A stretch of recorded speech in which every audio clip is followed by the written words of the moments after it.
Ya, halo semuanya. Kita udah ada di tujuan terakhir kita hari ini ya. Cukup capek ya Mas ya. Ya. Kita ada di mana ini? Sasono Bakti ini ya. Mahawihara. Mahawihara namanya teman-teman. Jadi ini cukup ramai sekali dan ini juga istilahnya ngepasi jam 12 ya. Ya, jam 12 ya. Duhur istirahat lah istilahnya. Nah, ini sebagai tujuan terakhir kita hari ini, mungkin nanti juga akan dijelaskan kembali oleh Mas pengunjung kita ini. Ya. Ini kebetulan ini sangat ramai sekali Mas di sini Mas. Di sana tadi juga ada patung Buddha yang duduk, yang tidur maksud saya. Mohon maaf. Ya. Sama ada gamelan-gamelannya itu ya. Ada latihan gamelan. Ya, monggo Mas, mungkin pendapatnya. Ya, terima kasih Mas Bob. Jadi kita ada di mana ini? Mahawihara Sasono Bakti ya, Ya. Bakti yang ada di Trowulan Mojokerto. Jadi di sini adalah apa ya istilahnya ya, di tempat ini itu wihara itu ya Mas, tempat beribadahnya kepercayaan Buddha. Ya. Jadi di sini kita melihat banyak relief patung Buddha ya, khususnya Siddhartha Buddha Gautama. Dan di dalamnya di sana ada patung Buddha sedang tidur yang merupakan relief legendaris Mas. Ini dapat Cukup viral ya Mas ya. cukup viral dan ada di berbagai negara. Yang itu adalah menceritakan saat ketika Siddhartha Gautama itu sedang sakit dan akan mencapai parinirvana. Parinirvana itu adalah nirwana yang akan dicapai seseorang ketika seseorang itu semasa hidupnya sudah mencapai nirwana Mas. Belum meninggal tapi sudah mencapai nirwana dan kehidupan. Nah, ketika seorang itu meninggal, dia akan mencapai paranirwana. Yaitu adalah nirwana setelah kematian. Seperti itu Mas. Kalau bahasa Jawa nih orang nyebutnya mati sajroning urip Mas. Itu ada istilahnya ketika sudah bersih jiwa raga, tidak terikat hawa nafsu, dia sudah manunggaling kaulolan Gusti, menyatu dengan Tuhan. Menyatu di sini bukan berarti manusia menjadi Tuhan ya Mas, bukan. Tapi dalam artian manusia itu keakuannya sudah hilang, tidak ada hawa nafsu, tidak terikat kepentingan pribadi, sudah ya, dan hanya terikat hanya pada Tuhan Yang Maha Esa, seperti itu ya. Itu juga bersangkutan dengan yang sebelum-sebelumnya Mas, yang kita ke Candi Cetha, Candi Suko, Prambanan, di mana semua itu mengajarkan tentang manunggaling kaulolan Gusti, pembersihan diri untuk bisa manunggal dengan Tuhan. Kembali ke Gusti Allah. Kembali ke Gusti Allah. Kalau dalam Islam, innalillahi wa inna ilaihi raji'un. Seperti itu. Nah, di sini kenapa kok ada patung Buddha raksasa di kota Trowulan ya Mas? Karena memang Majapahit sendiri itu betul.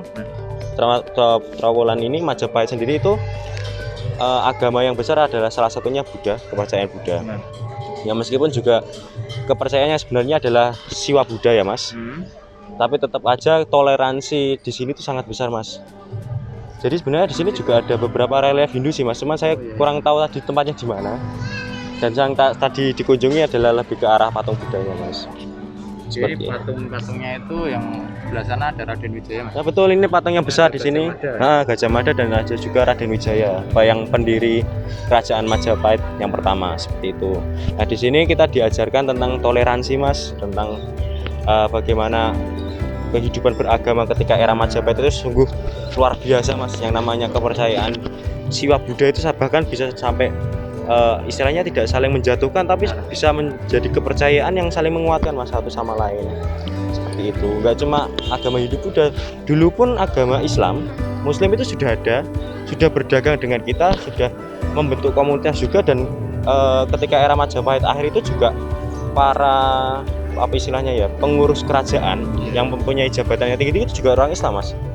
Jadi meskipun pusat pemerintahannya kepercayaannya Hindu Buddha, tapi tidak menutup kemungkinan yang selain kepercayaan Hindu Buddha itu juga duduk di pemerintahan Mas. Itu toleransi yang sungguh tinggi. Betul, dan juga kepercayaan lokal seperti kejawen, kepercayaan Nusantara asli itu juga tidak dihilangkan begitu aja Mas. Tetap tumbuh subur di daerah masing-masing Mas. Karena tidak ada paksaan juga untuk menganut kepercayaan Hindu Buddha. Seperti itu. Luar biasa Mas. Toleransi zaman dahulu. Ini luar biasa ya Mas. Masih ada ini orang yang memainkan wayang nih. Ya, gamelan. Jadi di situ ada memang kayaknya memang disediakan di sini sanggar untuk pelatihan wayang ya Mas. Wayang dan gamelan itu luar biasa sih Mas. Maksudnya itu juga menjunjung tinggi agar budaya itu nggak hilang Mas. Keren. Tetap dilestarikan lah. Tuh, lah kalau nggak kita terus pengunjung di sini biar tahu juga ya. Betul, kalau nggak kita generasi sekarang terus siapa lagi coba? seperti itu Mas. Nah, itu sih lebih kita ke destinasi terakhir ini lebih pengennya untuk menjelaskan tentang toleransi dan pentingnya juga menjaga kebudayaan. Monggo Mas Bob, Sudah, Mas. ditutup sudah. Mungkin cukup itu saja teman-teman perjalanan kita hari ini, karena ini juga sudah mepet sekali waktunya. Kita di sini juga mengejar waktu ya Mas ya. Betul, kembali ke perantauan lagi habis. Kembali ke tempat asal. Jauh-jauh dari Solo ke Mojokerto teman-teman. Ya, kalau saya sih dari Surabaya sih nggak masalah. Ya, mungkin itu teman-teman untuk perjalanan kita hari ini dari perjalanan Mas Bob. Kita ketemu di perjalanan Mas Bob berikutnya. Tetap saksikan terus channel kami ya, Keo Production. Bye.